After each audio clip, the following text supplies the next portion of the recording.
At Staples Business Advantage, our team of experts can help you find the breakroom products to satisfy everyone's preferences, while AI can suggest popular items, monitor stock levels, optimize pricing, and automate reordering. AI can do a lot of things. But I can never know the taste of a truly great cup of coffee. Sigh. But you also can't get hangry. This is true. Let Staples Business Advantage use today's latest innovations, plus our team's experience, to make stocking your team's breakroom easier for you. Sign up today and save 20%. Staples Business Advantage. Business is human. Stocks for beginners. Phil Muscatello and Finpods are authorised reps of Money Sherpa. The information in this podcast is general in nature and doesn't take into account your personal situation. I think if I were to start all over again, my approach would be pretty simple. I really believe getting into some sort of buy and hold ETF position. So starting to dollar cost average my way into SPY or IWM. Those are just two index ETFs. One's the S&P 500. One is the Russell 2000, which is small cap stocks. And I would start there, just buy and hold. Hi, and welcome back to Stocks for Beginners. I'm Phil Muscatello. What does exercise, the great outdoors, and a healthy lifestyle have to do with successful investing? And can the military prepare you for more than just battle? Joining me today is Erik Smolinski from esInvests. Hi, Erik. Hey, how's it going, Phil? Good. How are you? Doing beautiful. We got some sun here in San Diego. Finally, I know it sounds kind of weird, but it's been raining like the past couple weeks. So we've all been like a little blown away. That's not what we pay for to live here. Erik is a Marine veteran and self-made millionaire investor.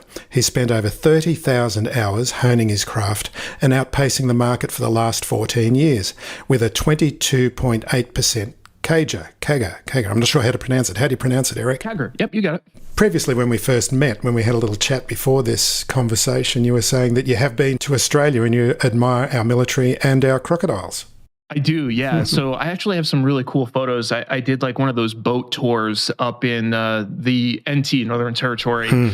The critters out there are wild, man. It is completely different. Like even here in San Diego, like I'll get scorpions, snakes, but it's not the same. Like I'm not walking around with prehistoric dinosaurs that want nothing more than to consume me. And they have a proven track record of existing beyond when every other dinosaur is extinct. So yeah, that was super cool. But I spent some time up in Darwin at the base up there, which like you were saying, the Aussies up there, they're just super cool dudes. Actually, one of them is out here now that I was with like 3 years ago, and he's hanging around with all the Marines that he met before. Like that's just the relationships that we built. They genuinely like they just span. I keep in touch with these guys because they're so cool. That's fantastic. Military camaraderie, huh?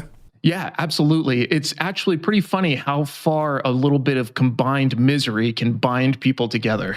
A few days in the mud together in the jungle, huh? Yep, it's in the mud is no joke too. It was actually a joke. We were in Koltana. And it was nothing but rain for days on end. And when we were moving around, it was just like mud pits. So a bunch of the guys, cheeky as they are, they took photos from literally Normandy, and then they side by sided it with like pictures from Koltana, it's very muddy and what, and it's like the same thing. Yeah, I had an uncle who was in the military in World War II, and those guys, they never talked about action or what they did, And I said to him, "What was New Guinea like?" And he said, "Wet." Yep. That was it. Say less. Exactly. That's exactly how those dudes are. So tell us a little bit more about your background, which obviously the military has played a big role in.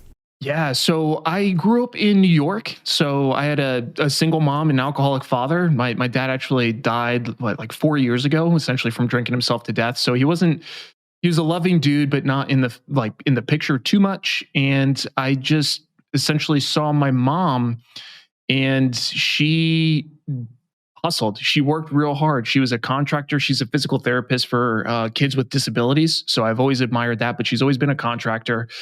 And we just did not grow up with money whatsoever. Like I walked through metal detectors to go to school ever since junior high school.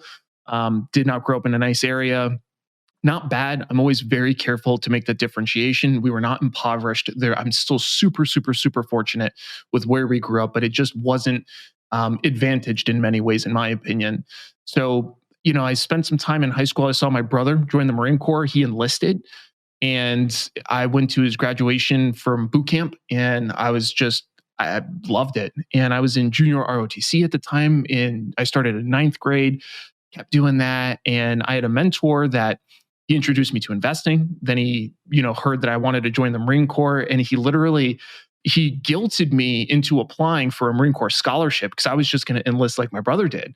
And he said, well, you could do that if you want to be selfish. He's like, but you have a skill set that lends really well to being an officer. So if you wanted to do really the right thing for you and for the people that around you, you should look at that.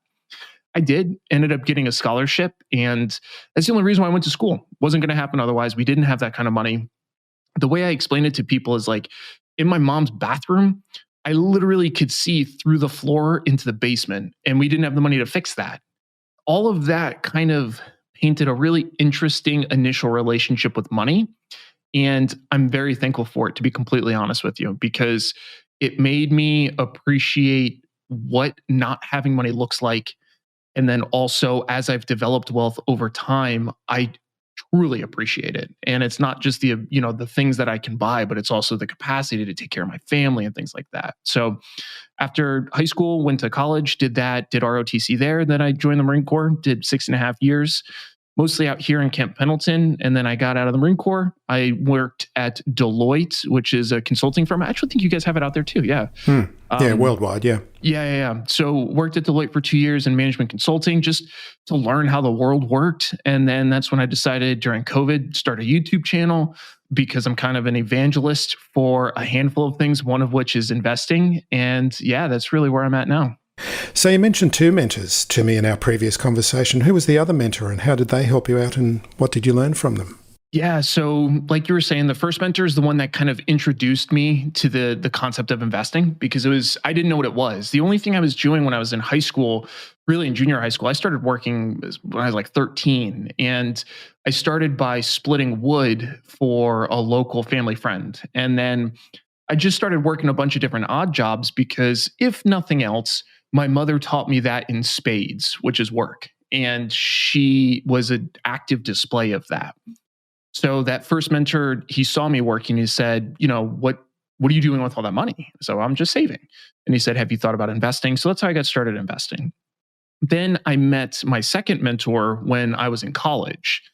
And he was an Army veteran and a extremely grumpy old dude that didn't want to be bothered by anybody. And I loved him because he didn't want to talk to me. And that's the exact kind of person that I wanted to talk to because innately, I didn't know it at the time, but subconsciously, I think I knew it, is that that's the kind of person I want their advice because he's not trying to give it to you. And it means to me, he was very content with where he was. And I mean, he was, even then, he's still alive now, but he was older than he was like in his 70s.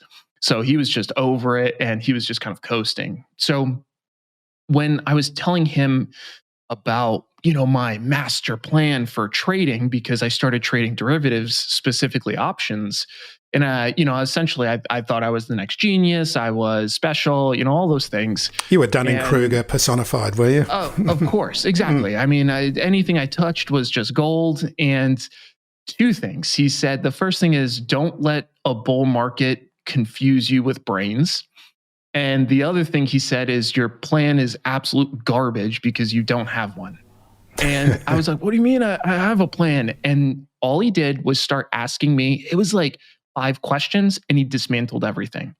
I said, oh, okay, well, this is what I do. He's like, okay, so what do you do if the stock goes down this much in this amount of time? Oh, I do this. And then what happens if it goes down more in this amount of time? He literally just asked like a series of wishbone diagram questions, and it wasn't even that many. But what he did is immediately identify to me, even though I felt like I had put in a tremendous amount of effort, the amount of effort I put in, it's inconsequential. What matters is the output, and the output was still superficial at best.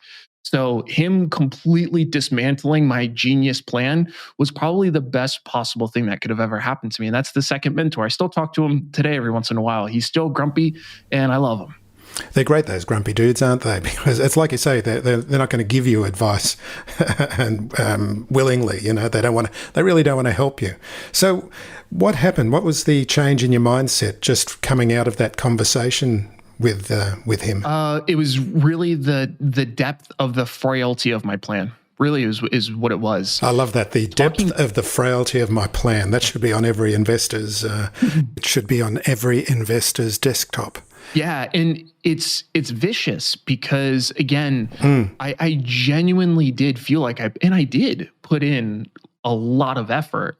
I worked really hard to build what I had, but then him just casually stumping me with a handful of very simple questions, it just really elucidated that point that regardless of how much effort I thought I put into this, it's not enough. And it doesn't matter how hard I work at it. What matters is getting the output to the correct spot. So really, he's the one that got me so passionate about things like trading plans, which that's one of the things I advocate to everybody. And even if you're just a passive investor, creating a trading plan is second to none. It really surprises me how much research, it doesn't surprise me. Let me re-step on that because I used to do the same exact thing. But looking back, I was really surprised with myself how much research I would put into what motorcycle I was going to buy so that I could flip it. That's one of the things I did for money. Or what car I was going to buy and how I was going to flip that. But somehow I just thought that I was going to step into the world of investing, achieve above average market returns, and just go off the fly. It's just wild looking back at that. So he's the one that really highlighted how awful that is and how narrow-minded that is. Most weight loss programs are short-term fixes, but managing your weight needs a long-term solution. And that's what makes Noom different. Noom uses science and personalization to help you manage your weight for the long term. Their psychology-based approach helps you build better habits and behaviors that are easier to maintain. The best part? You decide how Noom fits into your life, not the other way around. Sign up for your trial today at Noom.com. That's Noom.com to sign up for your trial today.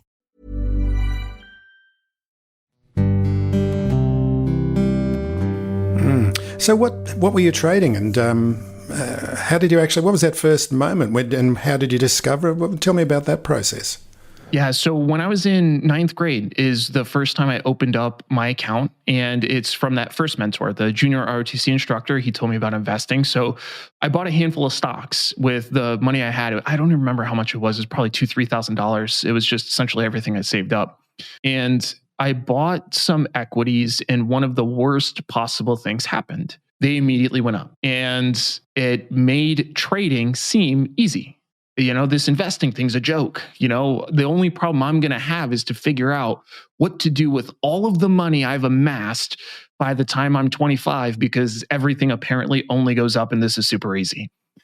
So I bought a handful of products. I mean, things like Apple, Amazon, Netflix, genuinely. I mean, I remember buying them pre-split Apple when it was like $224, I think. It was just insanely cheap. And after I had that like 4 months where I just saw them skyrocketing, I then pivoted to trading derivatives. So that's when I was impatient, which I think most young men probably can identify with, whether they acknowledge it or not. I'm still impatient, to be clear, but I was even more impatient then. And I wanted to make more money faster. So I started looking for different ways. I tried binary options. I tried candlestick reading, the same stuff everybody gets into. Most of it's complete and utter garbage. And then I finally found derivatives. So I started trading what I could and learning about them. And that's really what my second mentor specialized in. He trades derivatives. So I think that's what kept me on that track. But it definitely started with just buying and holding some equities, seeing some success, and then being impatient, wanting to accelerate that success. And yeah, that's essentially what got me running down that path. So I'm assuming that 30,000 hours of self-education happened, between the military and starting your YouTube channel? Is that case? It's essentially, yeah, the way I came at that number is I looked on average how much time I spent on the topic of investing, essentially since 2007 when I started. And I mean, realistically, that's even a pretty low ball estimate. It's just 30,000 sounds better than 34,000. So I picked 30. I have an obsessive personality naturally. So as soon as I started getting interested, I started devouring every knowledge source I could find on the topic. I was going to my library because that was still a big thing. The internet definitely was there, obviously, but it wasn't what it is now. It's changed so much, hasn't it? Yeah. It's incredible. I feel like the internet it's a blessing and a curse at the same time, like most things, because it is. Anything you could ever want to find is there, but there's so much of it now that it's so confusing for people. It's almost like just information overload. And I'm actually really thankful for even that, where, when I went to the library, the books there, what the books were, right? There's not this unlimited number of alternative sources. It was what it was.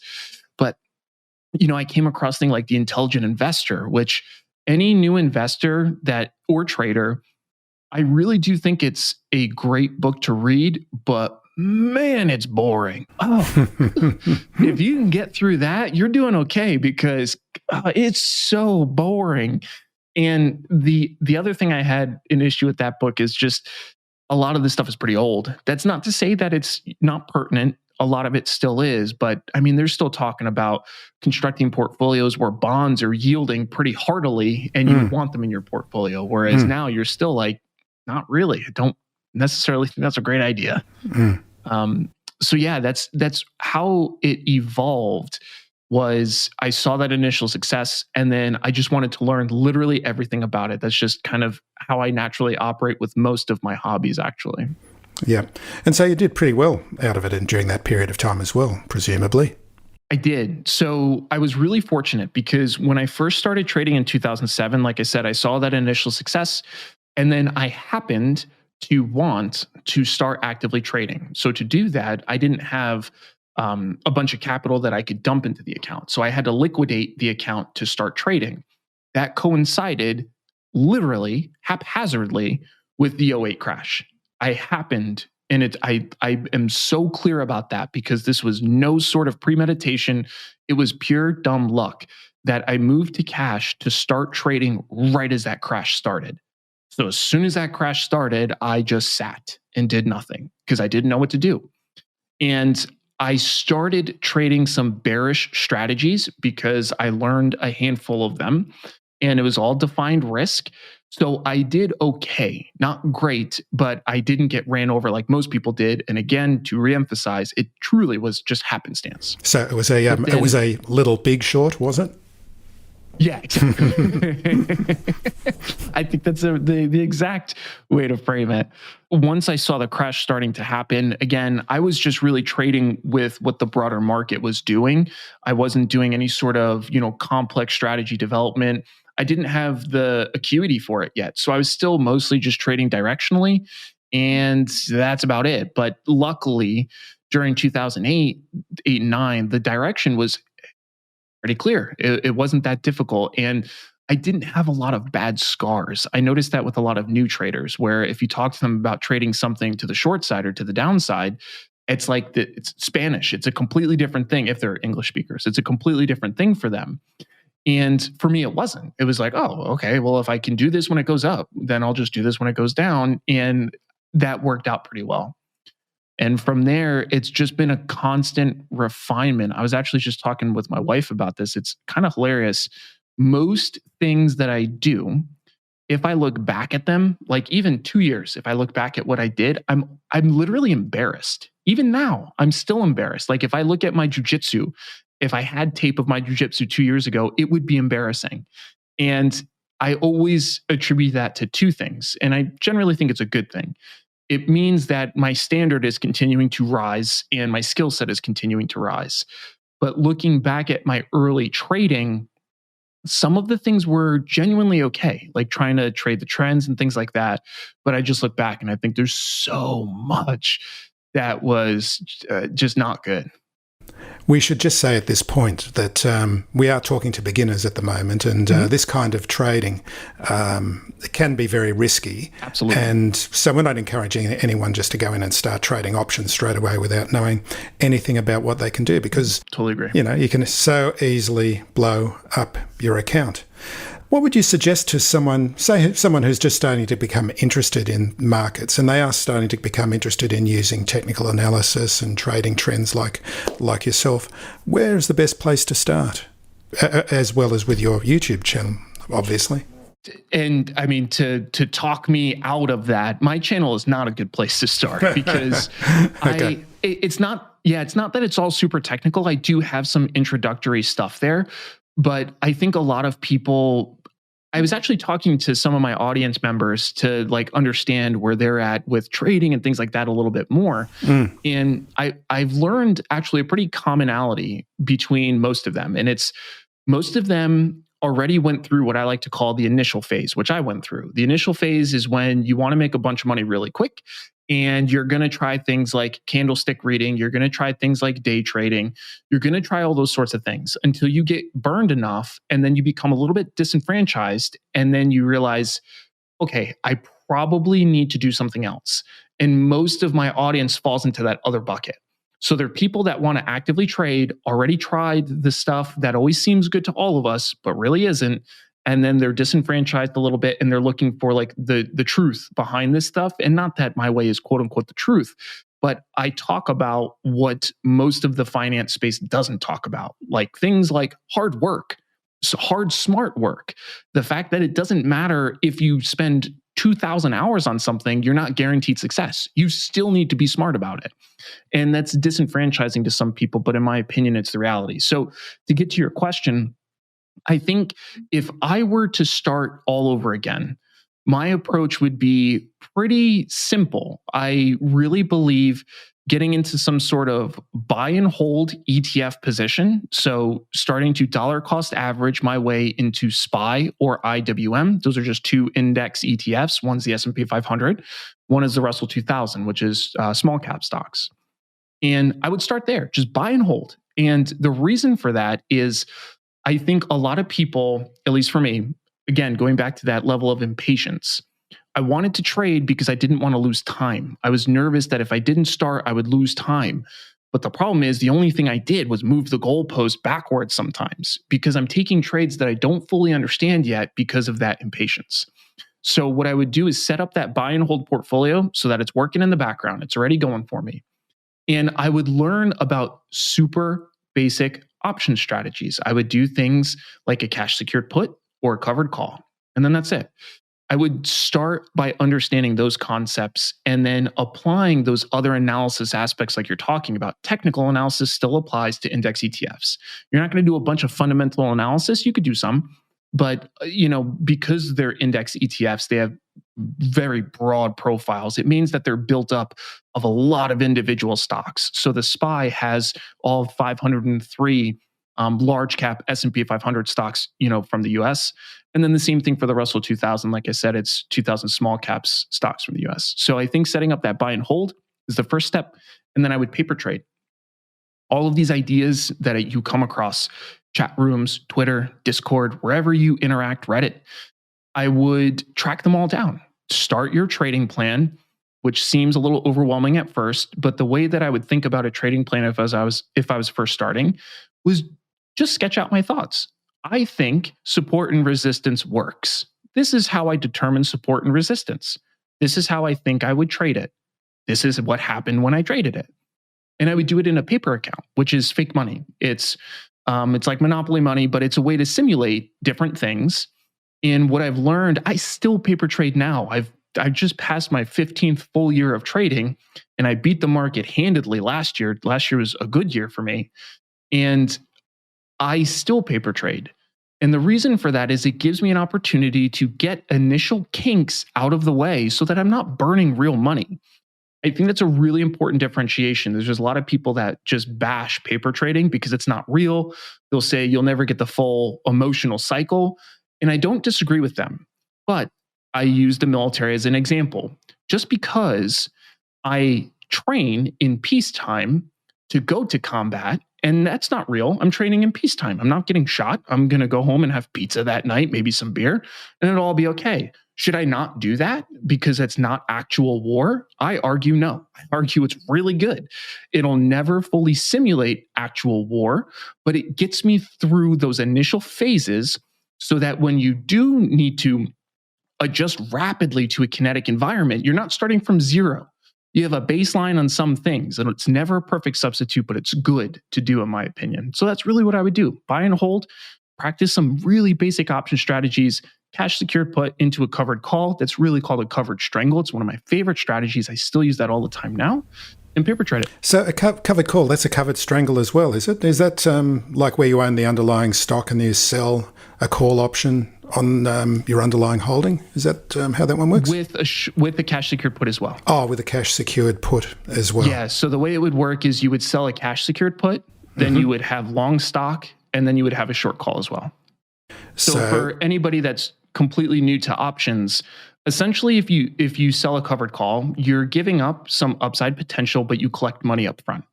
And if you sell a cash secured put, you're essentially just telling somebody, I'm willing to buy your stock at a specific price at some point in the future, and you collect money up front for that. So we're just combining those two different strategies with a long equity position. Yep. So I think today we're talking military grade financial training with a guy like you. And, in our previous conversation, we talked about stoicism, discipline, ego, purpose, growth via discomfort, which all sound pretty military. Now, there's a lot of words in there, but have you got something to summarize that? Yeah, a couple things. So the first one is I increasingly learn that the power of the ego, it really cannot be understated. And the most nefarious part about it is that a lot of times your ego is interacting with your decision cycle subconsciously. You don't even know what's happening.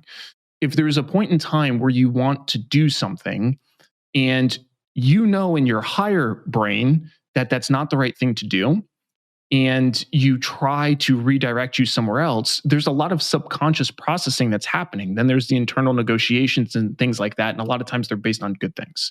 So I think acknowledging the fact that the ego has an overstated influence on our decision cycle is important when we approach something like trading. So there's super well documented biases in traders and investors, one of which is one of my favorite white papers called the Behavior of Individual Investors. You can look it up on ssrn.com. It's fantastic. And one of the things it talks about is just some of the propensities for traders, one of which is we like to cut winning trades short and we let losing trades run. And it's because of, you guessed it, ego. We like winning trades. We like being correct. So that's why as soon as we have something that's in profit, we want to take it. We get to realize being right. Huge win, big plus to the ego. When something's losing and going against us, we don't want to close it. We want to hope, because if we close it, we just acknowledged that we're wrong and we put money in it that we're wrong. So not only do we have a financial loss, but we're also completely incorrect in that trade. So there's tons of small variations of that when it comes to the ego. And the longer you trade, the more you really develop a relationship with it. So I look to create space for me to make sure that the decisions I'm making are typically based on some sort of evidence, whether it's trade notes or a trade log that I'm maintaining, studies that I've done. But it lets me know that what I'm doing actually makes sense, and it's not the comfort-seeking side of my ego trying to intervene in a decision process. And then the last thing I would note on kind of that grouping of topics is trading changes. And I think it's important for anybody that intends to trade long-term to accept the fact that there truly is no mastery. Again, I spend a lot of time every single week doing this, and it's primarily just because I really enjoy it. I'm fascinated by markets, and back to that obsessive personality trait. But I still see things changing. I still see things, like I was telling you, that I would do 2 years ago that I would do differently now. So accepting that there's kind of a constant evolution aspect to it, it helps, I think, orient the brain in the right direction, because one of the biggest issues I see with traders and people in general is they believe something for whatever reason, and now they're attached to that thought. It's part of their identity. If that thought is wrong, they're now wrong. And I think it's a mistake. I think the way that I perceive trading specifically is there's something that I've done for a while that might be proved correct or incorrect, whatever. What I'm focused on is truth. I'm focused on what is actually working, not whether or not my strategy is the best. I tell people all the time, as soon as I see a scenario where my strategy can be optimized, or if there's something better, I am dropping my strategy like it's hot and I'm moving on to whatever is better. I'm not attached to it. I stay really open to new information and I focus less on right or wrong and more on truth, because that's where people's minds get entrenched and it doesn't make anybody money. You mentioned in that answer journaling and taking notes and putting it down. And I found that that's been one of the best things for my investing is actually when you do place a trade or even just buy an ETF, you write down the reasons for doing it so that several months later and you're looking at it on the screen and you're going, what's going on here? You actually know what's happened in the past and how you might have screwed up in that intermediate period, because you get that little bit of distance between when you make the decision and when you've got a bit more of the cold, hard light of truth revealing itself. Yeah, I absolutely love that. And the other thing is, again, the way our psychology typically works, we have a habit of really skewing things that have happened. And I think by journaling and doing things like that, you really limit that happening, because you might be in the middle of a losing trade and as you journaled it before, you're like, I think it's going to do this. And then, this is what happened or didn't happen in your notes. And as you look back at it, you might recollect a completely different experience than what actually happened. I even noticed that with my childhood. And a lot of that, again, is because I had a slightly abusive father and my brain does all sorts of gymnastics to bucket that away so that I have a different recollection when I look back at it. But then sometimes I would talk to my mom and my brother and they'll look at me sideways. What do you mean? That's not how that went, or that's not what that was like. And I was like, okay, obviously my brain is doing a lot of things to protect just my day-to-day processing and whatnot. So in trading, again, it's one of the most strange places because it's only you versus you. There is no audit. There is nobody that you have to report to and say, this is what happened today. And they screen you and say, what do you mean? You said it was going to go up and it went down. You don't get to say that to somebody and then just be like, oh, okay, no problem. You can't justify things like that away when you're doing it externally. But when you're creating trade notes like that, you start to create your own check and balance system. I have a free Discord that I run. And I have a sheet with one of my members who I'm longstanding friends with. He actually helped me set up the Discord because I'm an idiot. And we have it, it's called a prediction sheet. And that's all it is. We're just listing things that we think are going to happen, our confidence interval associated with it, and we're seeing what happens. Funny enough, some super preliminary results, but the two of the calls or predictions that he had with the highest confidence interval didn't happen. But he has 3 or 4 other predictions that have happened with a lower confidence interval. This doesn't surprise me whatsoever in my studies of just psychology, specifically with trading, but it's hilarious to see. And he was shocked by it because, again, what happens is if he didn't track it like that and he looked back at it, there's always a reason. There's always something else that happened that now changes the way we perceive that original assumption. It's just really, really interesting stuff to see. But like you said, the logging process is a must for anybody that wants to trade seriously. And what's a tactical pause? And I'll just preface this by I was editing another podcast episode this morning, and one of the guests was talking about Warren Buffett, a quote from Warren Buffett, in that it's the market's like baseball, and you don't have to swing at every ball that's thrown at you. Is a tactical pause like that? Exactly. So in the Marine Corps, a tactical pause is typically when you are in the process of some sort of actions, and the best course of action at that point is inaction. But it's different in the mindset. It's a purposeful pause. It's not I don't know what to do, so I'm frozen. It's not I'm scared and don't want to do it. It is I want to let this situation develop a little bit more so that I can make the right decision. And that's exactly the same concept in trading. So for anybody, again, that has seen some of my work, especially in early 2021, I was lightly invested for like the first half of the year for a lot of different reasons. And I was super vocal about it. I showed my utilization week over week in our live sessions. And that's a tactical pause. I always maintain some exposure, but I'm letting the situation develop. And it's not even like over the course of a day or a week, probably for the first 4 to 6 months of last year, or in 2022 and 2021, but specifically 2022. For like the first 4 to 6 months, I probably was no more than 15% utilized in the account. And that's it.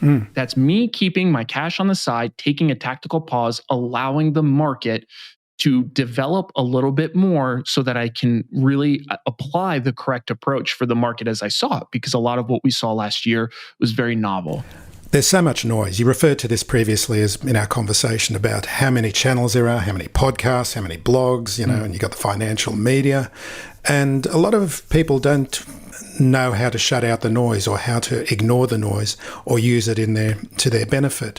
What would you suggest for people in that?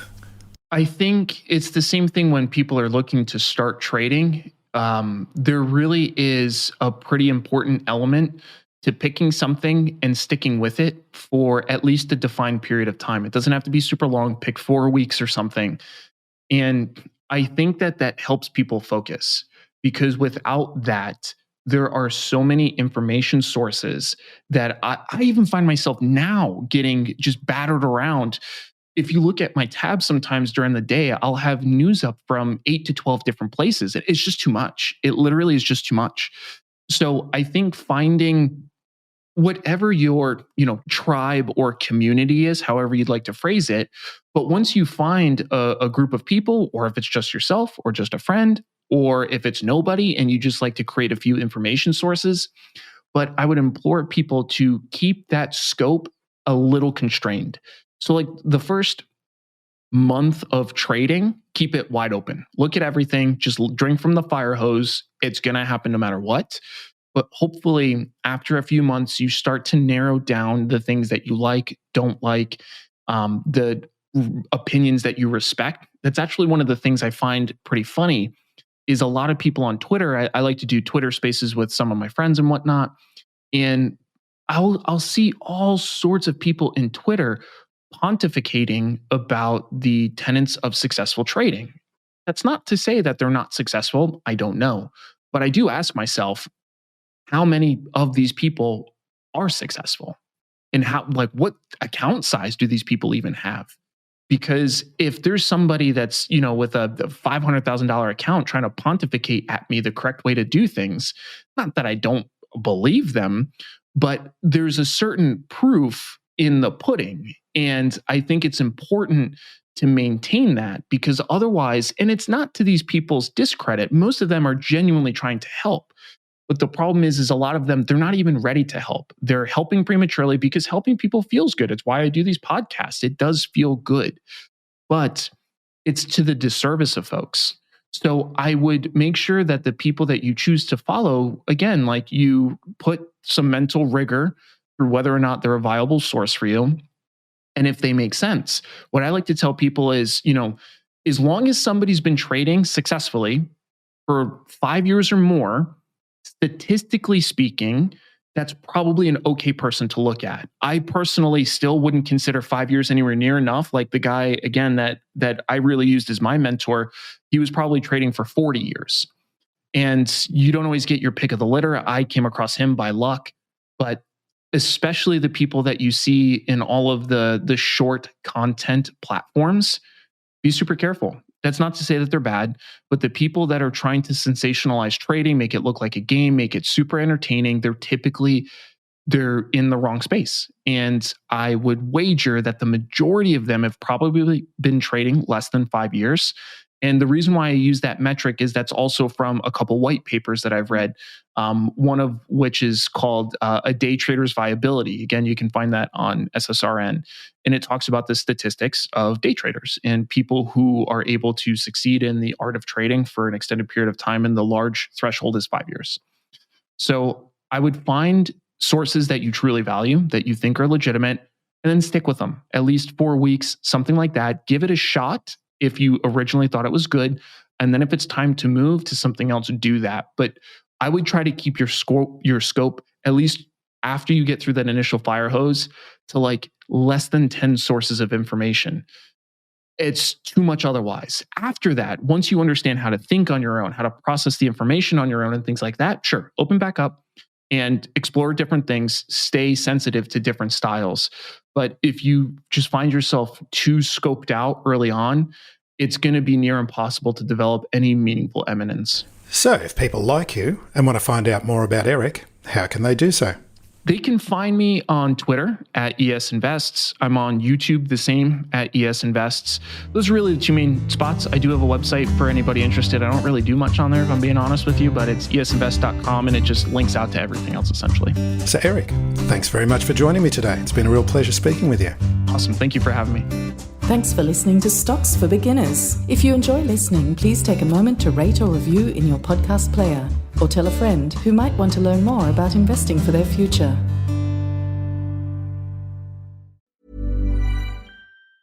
At Staples Business Advantage, nothing can top the smarts and instincts of the thousands of experts on our team. While AI excels at processing data, automating tasks, and providing insights for better decision-making. And when they're used together, They are far more powerful than either is alone. Whoa.